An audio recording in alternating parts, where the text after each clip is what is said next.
Okay, so here's a wild thought. What if your brain could actually teach itself how to learn better? In this explainer, we're going to dive into some pretty amazing science that shows how it does exactly that. It's like this hidden feature we all have, but most of us have no idea it's even there. You know that feeling, right? You read a whole page of a book, you get to the bottom, and you think, what did I just read? It's completely blank. The words just kind of floated past your eyes. That is the classic sign of passive learning, and honestly, it's super frustrating. But what if your brain could actually notice when that's happening and upgrade its own software on the fly to fix it?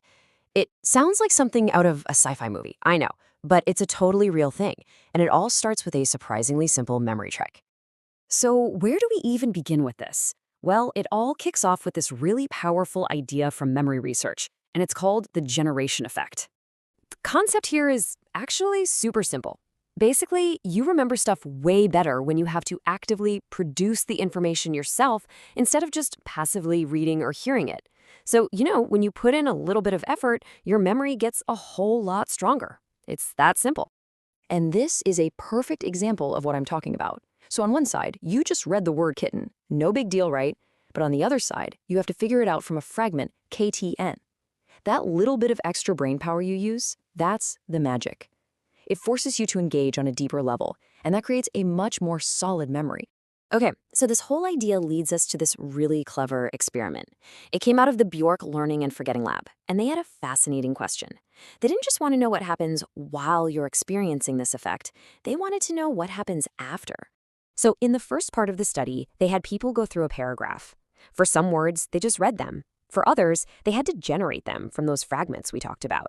And yeah, the results were pretty much exactly what science would predict. The words they generated were remembered way, way better than the words they just read. You can see it right there in the first part of the chart. That generation effect was in full swing. But here's where it gets really interesting. The researchers had them do the exact same thing again, just with a new paragraph. Now, you'd think the results would be the same, right? Maybe they'd get even better at the generation part. But nope. That is not what happened, not even close. Okay, check out the second half of the graph. This is the mind-blowing part.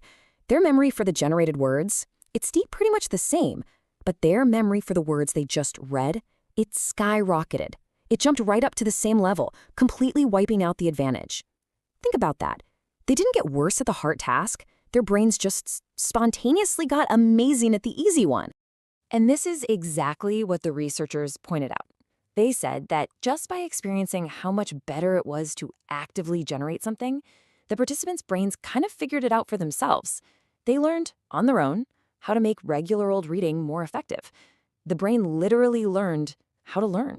So, what in the world is going on here? How does the brain pull off this incredible trick? Well, the secret lies in something called depth of processing. There's this classic idea in psychology called levels of processing. And it's pretty simple, really. It says that how well you remember something isn't about how long you look at it, it's all about the quality of your thinking, how deeply you engage with it.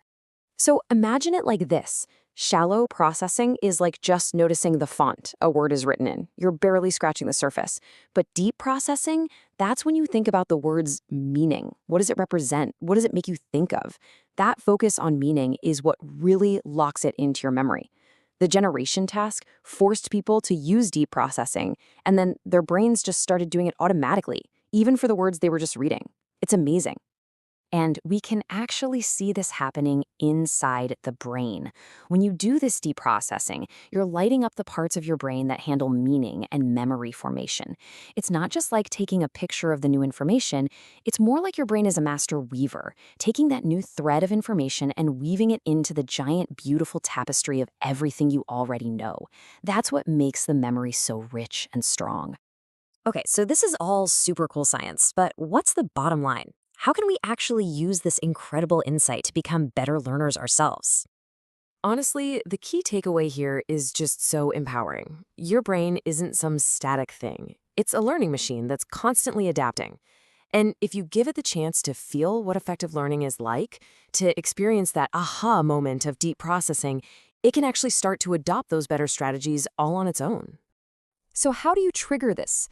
It's actually pretty straightforward. Here are 3 things you can start doing right away. 1. Stop just reading. Force yourself to explain a concept back in your own words. 2. Come up with your own examples for things. Don't just rely on the ones in the textbook. And 3. Before you peek at the answer, always, always try to quiz yourself first. Every single one of these things is a mini version of that generation effect. They all force that deep processing we've been talking about. And that kind of brings us full circle. You see, just by listening to this and trying to make sense of it, you've already been doing some deep processing. You've been engaging your brain. But now for the real test, right? The big question is, what are you going to do right now to make sure you actually remember all of this?